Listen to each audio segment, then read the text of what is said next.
응답은 열린 창에서라는 제목의 말씀으로 하나님 말씀 선포하도록 하겠습니다. 지난주에 많은 어떤 사람들이 마음 아파하는 LH 이야기도 있었지만 또 이렇게 소망이 있는 여러 가지 이야기가 있지 않습니까? 이렇게 우리나라의 영화가 굉장히 유명해져서 아카데미상 후보에 6부분에 올라갔다. 미나리 그래서 몇 년째 안 봤던 영화를 한번 보러 가야 되겠다, 이런 마음도 가지게 되었고요. 또 한 경제학자가 지난주에 나와서 멋진 특강을 했는데 그 특강을 TV로 보면서 굉장히 감동도 받았지만 우리의 방향성을 한번 새롭게 정해야 되겠구나라는 생각을 가지는 메시지를 던졌습니다. 맥도날드가 전 세계에 37,000개 가게가 있다고 합니다. 그런데 그분이 우리나라를 살펴봤을 때 깜짝 놀란 것이 있는데 우리나라 치킨 가게가 87,000개 이상 있다고 합니다.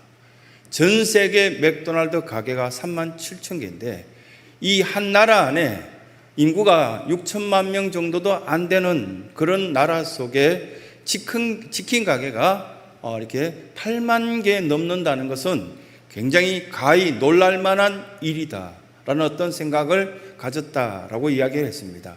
또 한 가지는 카페가 최근에 10만 개를 넘어가면서 매일같이 수십 개의 카페가 생기고 수십 개의 카페가 사라지고 있다.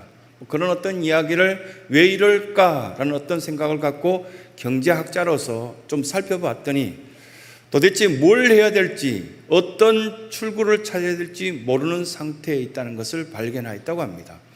어렵고 힘든 이 시대에 뭘 해야만 좋을까? 그리고 또 뭘 하지 말아야 될까? 어떤 것에 투자해야 될까? 그런 어떤 고민을 대부분 사람들이 다 갖고 있구나라는 것을 알게 되었다고 합니다.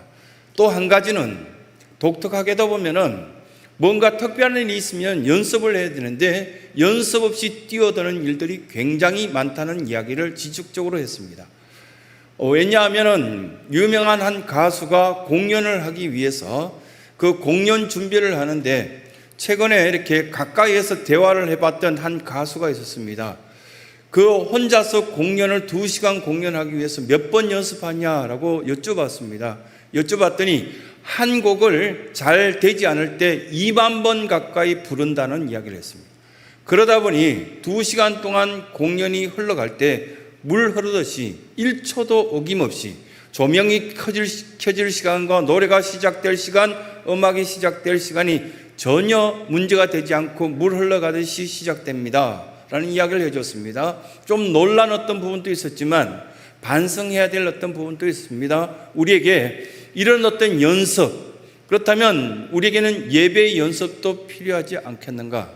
물론 로렌스 형제가 이야기한 하나님의 임재의 연습 속에도 보면 우리들이 기도의 연습과 찬양의 연습과 많은 연습이 필요하겠구나라는 것을 느끼게 되지만 실제로 그렇냐는 겁니다. 구경꾼처럼 왔다가 금방 앉았다가 금방 사라지는 우리들 모습들 속에 왜 하나님의 임재하심이 우리들에게 부족할까라는 것을 느낄 수 있는 여러 가지 부분들이 있더라는 겁니다. 예배도 연습되어져야 되고 기도도 연습되어져야 되고 찬양도 연습되어져야 되고 그 또한 섬김의 연습도 우리에게 매우 중요하다는 것을 교훈해 주고 있습니다. 그래서 어떠한 지역에 가더라도 어떠한 교회에 간다 할지라도 음식점에 갈 때 문 앞에서 그 음식 맛은 결정을 할 때가 있습니다.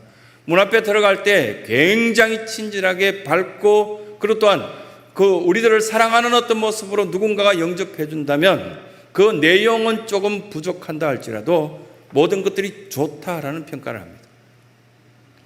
음식 내용은 굉장히 좋은데 앉자마자 물컵부터 갖다 줄 때 툭 던지다시피 갖다 주는 그곳에는 마음속으로 결정하죠. 다시는 이 집에 오지 않겠다. 또 하나 음식 맛이 어떻든 상관없이 불쾌하다, 기분 나쁘다, 빨리 일어서고 싶다, 그런 생각을 갖고 있지 않습니까? 그러면 우리는 이 성전 속에 연습되어진 사람인가? 최근에 이렇게 가까이에 지내는 한 목사님, 이렇게 친척이라 할 수 있는데요. 하남 쪽에서 목회를 하시니까요. 그곳에서 개척교회를 해서 한 20년 동안 고생하셔서 또 이렇게 마스크 필요하면 갖고 가라 해서 가지러 갔다가 장나라와 함께 이렇게 사진 찍어 놓은 것을 굉장히 자랑스럽게 이야기하면서 이야기한 내용을 듣게 되었습니다. 이 연예인 많이 봤지? 이렇게 이야기하더니 어느 날 뭐 어떤 모임에 갔다가 뭐 그 장나라라는 사람이 와서 같이 목사님들과 사진 찍은 이야기를 해 주었습니다. 그런데 처음에는 가수로 시작했다가 지금은 거의 배우로 뭐 이렇게 많은 드라마에 출연하고 있지 않느냐 그렇게 이야기하면서 처음엔 노래로 이렇게 MC를 하기도 하고 그렇게 했다가 어느 날 논스톱이라는 그 드라마 준비를 할 때 PD가 갑자기 노래하는 모습을 보고 이 장나라 씨 보고 당신 혹시 우리 드라마에 논스톱에 출연하지 않겠느냐? 아닙니다. 준비되어 있지 않습니다. 했더니 연습하라고. 내가 봤더니 굉장히 잘 될 것 같다라는 이야기를 듣고 연습하고 또 연습하고 발음 연습 뭐 이렇게 액션하는 연습들 하다 보니 굉장히 보면은 독철하게도 그때 당시에 인기 있었던 프로그램이 논스톱이라는 프로그램이 성공적으로 마쳤다는 그런 이야기를 듣게 되었습니다. 연습, 우리에게 필요한 것들이 과연 무엇일까?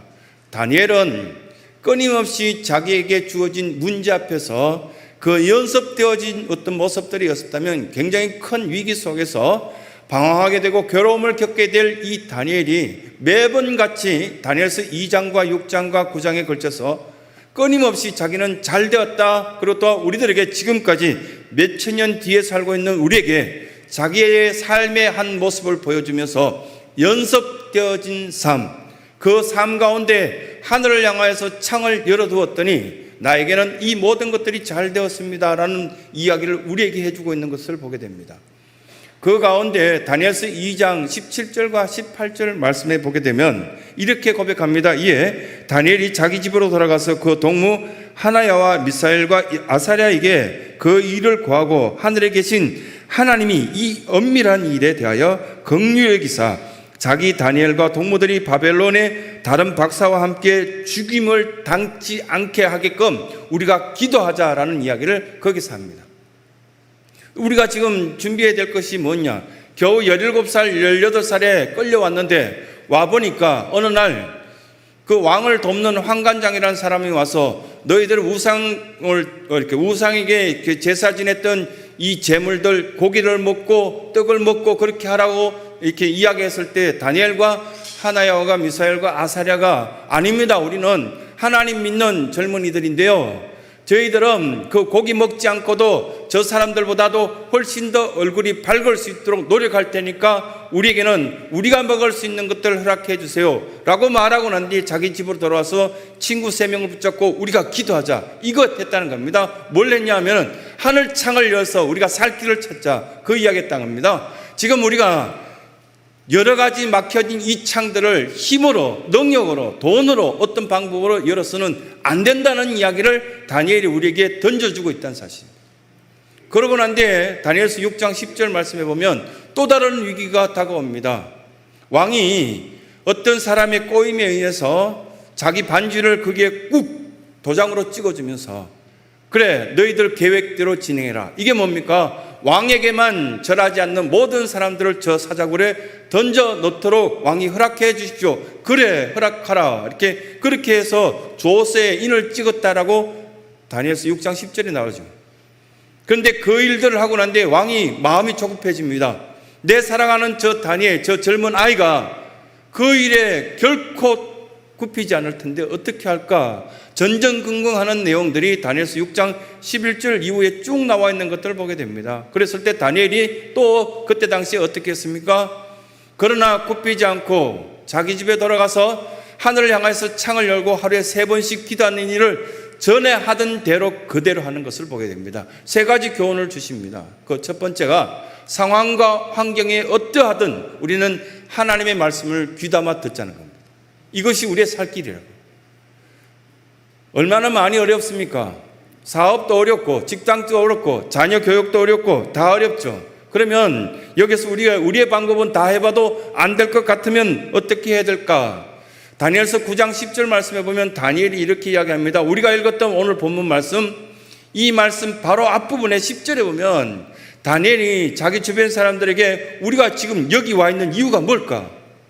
우리는 저 이스라엘에서 행복하게 지낼 수 있는데 지금 여기 바벨론에 끌려와서 어려움을 겪고 노예처럼 끌려다니고 뭘 하라면 반항하지 못하고 그냥 하는 이유가 뭘까 한번 생각해 보자. 그것은 하나님이 선지자를 보내서 이렇게 하라 할 때 그 말 안 들었지 않냐? 그것이 가장 큰 원인 같다라는 이야기를 다니엘이 그 주변의 모든 사람들에게 전하면서 우리가 살 길은 여기에 있다라는 이야기를 뚜렷하게 전하고 있습니다. 예레미야 24장 11절 12절 말씀해 보면 이런 말씀이 있습니다. 이 온 땅에 황폐하여 놀램이 될 것이며 이 나라들은 70년 동안 바벨론 왕을 섬기리라. 나 여호와가 말하노라. 70년이 마치면 내가 바벨론 왕과 그 나라와 갈대인의 땅을 그 죄악으로부터 인하여 벌하여 영영이 황폐하게 되고 너희들은 돌아오리라. 이 이야기를 다니엘이 알았고 그 하나님의 사람들이 알게 되었을 때 자신이 생기기 시작했습니다. 저들은 우리 앞에 사자를 두고 풀무불을 두고 우리에게 위협하지만 70년이 다 됐기 때문에 이제 우리는 우리의 고향으로 돌아갈 것을 확신하기 때문에 두려워하지 말자고 하나님의 그 말씀만 귀로 듣고 그것을 귀로 듣는 것을 믿고 믿은 것을 행함으로 통하여서 복되게 살자, 그런 어떤 이야기를 다니엘이 하기 시작했던 것입니다. 조지 물러 목사님의 2만 번 응답받았다, 3만 번 응답받았다, 저는 잘 믿지 않습니다. 왜냐하면 조지 물러 목사님은 기도하실 때 오늘 한 번 응답받았다, 두 번 응답받았다, 이런 기록이 없다는 겁니다. 그런데 왜 그렇게 주변 사람들은 2만 번, 5만 번 응답에 대한 이야기를 할까? 기도하기 시작하면 응답할 때까지 기도를 멈추지 않았다는 것이 그의 고백이었기 때문에 아마도 그만큼 응답받았을 것이다. 이건 다 우리가 이렇게 보면 그것을 인정할 수밖에 없는 숫자 아니겠습니까? 그런데 조지 물러 목사님에게 하루 이틀 사람들이 찾아온 것 아니었습니다. 저는 이런 고민이 있습니다. 기도 좀 해주세요. 저는 이런 괴로움이 있습니다. 기도 좀 해주세요. 그럴 때마다 조지 물러 목사님은 그의 사랑하는 성도들과 주변 사람들에게 이렇게 이야기했습니다. Pray according to his promise. 너 약속대로, 하나님의 약속에 따라서 기도하면 그 문제가 되지 않는다고. 사실 우리에게 엄청난 큰 문제로 다가온 것들을 기도하지 않다가 어느 순간 딱 기도할 때 가슴이 시원하게 뻥 뚫려진 일들이 없습니까?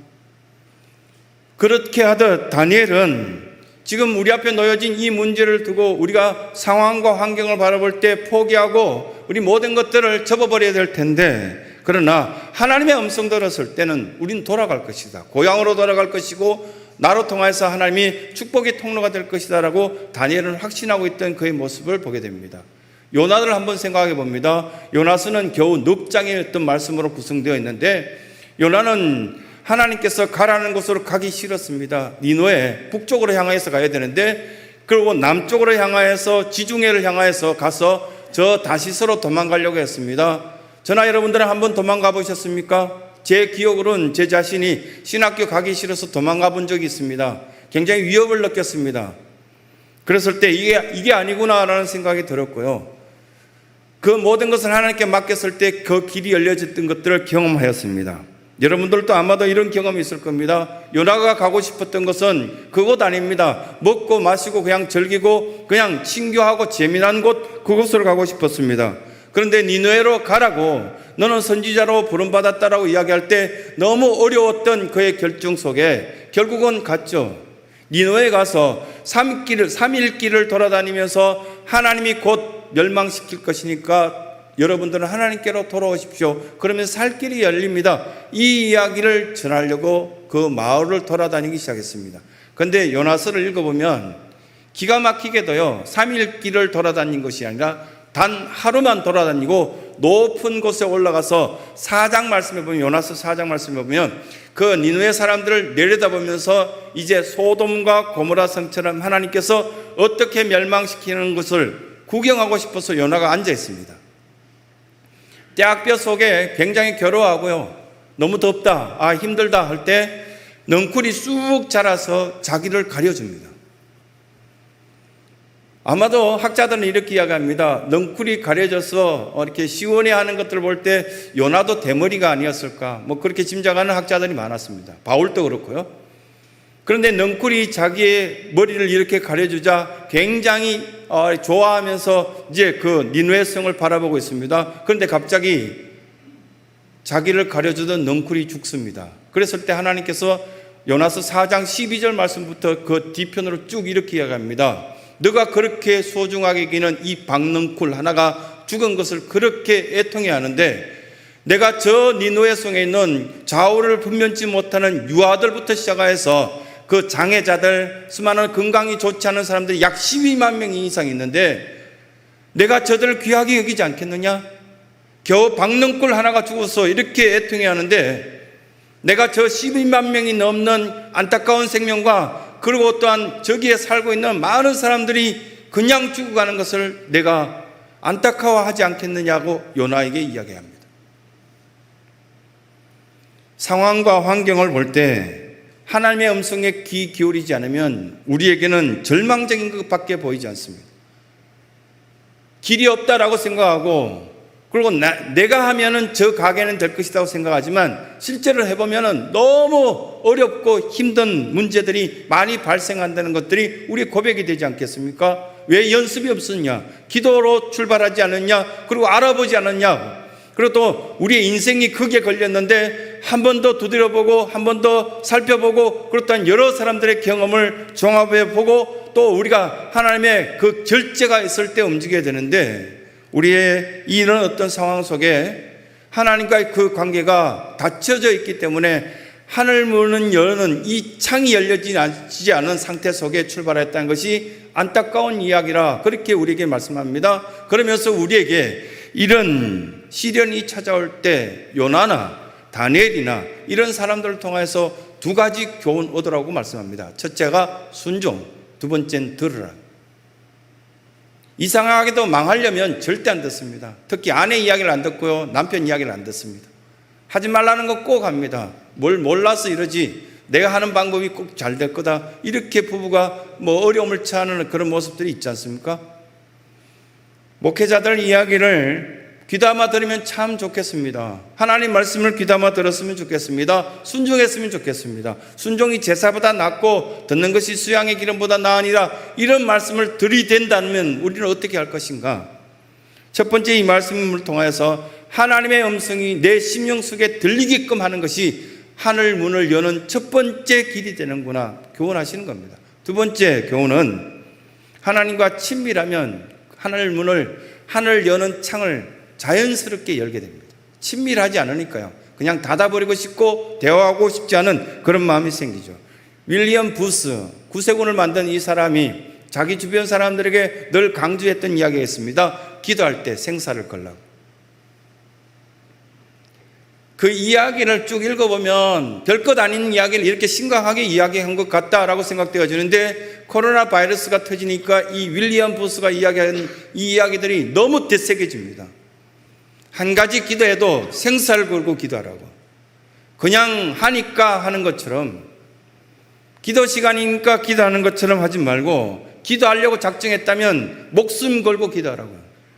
어떤 것이 기도 제목이 생긴다면 기도하는 것처럼 제대로 기도하라고 윌리엄 부스가 강조하는 것들이 다니엘이 강조한 내용이 아니겠나 생각되어집니다. 다니엘은 하나님을 부를 때 나의 하나님, 지금 제가 사자굴 앞에 섰습니다. 제 친구들이 풀무불 앞에 서 있는데 곧 저 풀무불 속으로 던져지게 되는데 하나님 살려주옵소서, 나의 하나님, 나의 하나님, 이렇게 부르짖는 내용들이 2장과 6장과 8장, 9장에 걸쳐서 여러 번 반복되는 것을 보게 됩니다. 다니엘이 기도했던 것은 자기의 연약을 잘 알고 있기 때문에 생사를 걸고 기도하였구나 라는 것을 알게 되고요. 다니엘서 6장 10절 말씀을 보게 된다면 전에 하던 대로 하루에 3번씩, 이걸 잘 몰랐을 때는 그냥 저도 이렇게 쑥 지나갔는데 학자들이 써놓은 어떤 글들을 읽어보면서 깜짝 놀란 부분이 있었습니다. 어떤 부분이냐면 하루에 3번 기도하기 어렵다는 겁니다. 왜냐하면 다니엘이 17, 18살에 끌려와서 이제 어떤 일을 맡았습니다. 왕궁에서 한 일을 맡았는데 일하는 일터와 자기 집은 조금 떨어져 있을 수 있다는 겁니다. 노예 보고 이렇게 보면 자기 일터 바로 옆에 집을 주지 않는다는 겁니다. 포로되어 왔던 이 다니엘에게 집을 줬던 것은 조금 떨어져 있지 않았을까라고 많은 학자들이 그렇게 생각을 하더라고요. 어쨌든 그건 정확한 것을 알 수 없으니까요. 그래도 자기 일터에서 자기가 매번 기도하던 하루에 3번 기도하던 자기 집에서는 조금 떨어져 있겠구나라는 것을 우리는 추측할 수 있습니다. 근데 3번 기도할 수 있겠냐? 물론 아침에 출발할 때 아침에 일찍 일어나서 자기 집 바로 위에 올라가서 기도하고 다시 내려와서 출근하였다 할지라도 그러면 점심 먹을 무렵에는 어떻게 됐냐? 다른 사람들이 쉴 때 얼른 가서 또 그 기도의 시간을 지켰던 이 다니엘의 모습들은 대단했구나. 전에 하던 대로라는 이 단어는 무서울 정도로 대단한 아이였구나 라는 것들을 짐작할 수 있습니다. 그러고 난 뒤에 다른 사람들이 어떤 회식을 하다든지 뭘 하다든지 그거 다 접어두고 딱 저녁 기도할 시간에 모든 일을 중단하고 집으로 돌아와서 기도의 시간을 하루 3번 지켰다는 것 해보신 분들은 압니다. 시편 55편 17절 말씀해 보면 저녁과 아침과 정오에 내가 근심하여 탄식하리니 여호와께서 내 소리를 들으시리로다. 이스라엘의 문화는 저녁부터 출발합니다. 저녁, 아침, 점심. 우리는 아침, 점심, 저녁. 그래서 그들의 잔치는 저녁부터 시작. 모든 것들은 하루의 시작은 저녁부터. 해가 질 때부터 하루. 안식일도 금요일 해질 때부터 시작해서 토요일 해질 때까지. 이렇게 성경적인 어떤 지식을 기본적으로 갖고 있다면 성경을 보는 눈은 약간씩 달라지겠죠. 약간씩 달라지는 눈으로 다니엘을 봤을 때 어떻습니까? 똑똑한 건 아니었습니다. 다니엘은 그 지혜로움과 현명함이 어디에 있었는가? 하나님을 의지하는 데 있었습니다. 하나님과 굉장히 친한 데 있었습니다. 순간순간 판단할 때마다 하나님께서 주신 지혜로 판단하였기 때문에 실수가 거의 없었습니다. 그래서 똑똑하게 보였습니다. 추한 것을 입에 대지 않았기 때문에 깨끗한 사람으로 보였고요. 시간의 절제와 여러 가지 어떤 절제하는 것, 하나님께 드릴 것을 작정하였던 것 다 드렸더니 하나님께서 세워가는 데 있어서는 뭐 이렇게 LH에 안 들어가도 괜찮게 살았던 다니엘이었습니다. 제가 이렇게 1시에 청년 예배 들어가면 설교 어떤가 할까 막 그걸 고민하다가 너희들은 이왕 공무원 되려면 LH에 들어가라 이렇게 설교해야 되겠다 생각이 들었어요. 마음 아픈 일 아닙니까? 전에 하던 대로 왕궁에 출근하였던 다니엘이 그 시간을 지켜서 뛰어가서 기도하고 다시 돌아온다는 것 너무 어려웠을 텐데 그러고 난 뒤에 6장 10절 끝부분의 말씀에 전에 하던 대로 그의 하나님께 감사하였더니 우모데 코담 엘라이하프 이건 뭐냐 하면은 내가 모든 걸 단전하고 이렇게 와서 하나님께 모든 걸 맡겼더니 내 이 친밀함을 통해서 나는 너무 행복하고 감사합니다. 전에 감사했고 지금 감사하고 앞으로도 감사할 겁니다. 저는 너무 좋아요. 아이들을 키워본 저와 여러분들이 어떤 것을 느낍니까? 17살, 18살 때 가장 힘든데 스스로가 전 하나님께 기도하는 게 좋아요. 저는 하나님이 너무너무 좋아요. 아마도 이렇게 표현했다면 다니엘의 부모는 다니엘을 바라보기만 해도 행복했을 것이다 생각되죠. 저 감사해요. 더 이상 용돈 많이 안 주셔도 돼요. 왜냐하면 하나님께서 저에게 좋은 것을 주시기 때문에. 이 다니엘의 고백들을 볼 때 참 멋지다. 응답은 열린 창에서부터 있구나. 결국은 우리에게 이런 말씀하십니다. 다니엘의 기도뿐만 아니라 응답은 우리가 열어놓은 기도의 창에서부터 시작된다는 말씀 가운데 교훈하시는 겁니다. 코로나 바이러스 통하여서 옆집과 창을 닫았습니다. 가게 문도 닫았습니다. 다 닫았습니다. 그랬더니 얼마나 답답하던가요? 창문을 열고 기도할 때 가브리엘이 즉시 기도하기 시작한 그때 이미 하나님께 응답을 받아서 가브리엘은 다니엘에게 찾아와서 다니엘아 하나님이 이미 너에게 응답을 주셨다라는 이야기합니다. 창문을 여는 순간 기도하고 싶어서 우리의 대문을 열고 신발을 신고 교회 가고자 양복을 차려입고 여러분 직분자들은 꼭 정장을 차려입고 성전을 향하십시오. 그때부터 이미 가벨을 통하여서 하나님께서 역사하신다는 이야기를 말씀 가운데 교훈하신 것을 보게 되는데, 에스더 4장 16절 말씀해 보면 에스더가 모르드게 사촌 오빠죠. 오빠에게 지금 저는 하만의 꼬임에 의해서 우리 민족 전체가 죽게 되었는데 오빠와 우리 주변에 있는 이스라엘 백성들에게 저는 부탁합니다. 저를 위해서 금식하며 기도해 주시고, 그러면 하나님께서는 우리에게 이 기도의 창을 열었을 때 우리 민족을 살려주실 것이다 라고 저는 생각합니다 라는 이야기를 에스더 4장 16절부터 쭉 이야기합니다. 그러고 난 뒤에 그 에스더와 맨 마지막에 그 오빠와 그 사람들에게 뭐라고 고백합니까? 죽으면 죽으리다. 기도는 그냥 하는 것이 아니라 죽을 각오를 하고 하겠으니 이 일에 하나님께서 개입해 주시고 우리를 인도해 주실 줄 믿습니다. 어떤 협박 속에서도 기도하는 사람들에게는 승리의 길이었고, 만약에 그 길이 아니라면 다른 길을 열어주실 것이다 말씀합니다. 이 본문에 등장하는 다니엘뿐만 아니라 우리는 말씀 가운데 에스더를 우리는 보았고 요나를 보았습니다. 그리고 예수님의 제자들도 수많은 핍박과 어려움 속에서 그들은 하나님의 보좌를 움직일 수 있는 가장 좋은 방법은 무릎 꿇고 십자가 앞으로 나오는 최고의 일체의 비결을 그들은 알았던 것입니다. 기도하고 하나님을 찾기 시작하면 멀리 보였던 그 보좌가, 하나님의 보좌가 바로 우리 앞에 놓여진 것을 발견하게 될 것입니다. 열린 창으로 노아는 비둘기를 날려보내면서 과연 홍수가 났던 그 물이 다 줄어들는가 확인했습니다. 그뿐만 아니라 기생 라합은, 그렇게 욕하고 비방받던 기생이었던 그 라합이 창을 열고 정탐꾼 2명, 하나님의 일꾼을 살려주었을 때 여리고성과 그리고 또한 자기 자신과 자기 가족들 전체가 구원받는, 살 수 있는 길들이 열려진 것을 보게 됩니다. 닫혀졌던 우리의 창들, 그 믿음의 창들을 활짝 열어졌어요. 이제 봅니다. 우리에게 이 사순절 5번째 주일을 지나면서 우리에게 새로운 어떤 비전과 꿈들이 열리게 주옵소서. 기도하며 나갈 수 있는 신성의 모든 성도들의 삶이 되시길 간절히 소원합니다.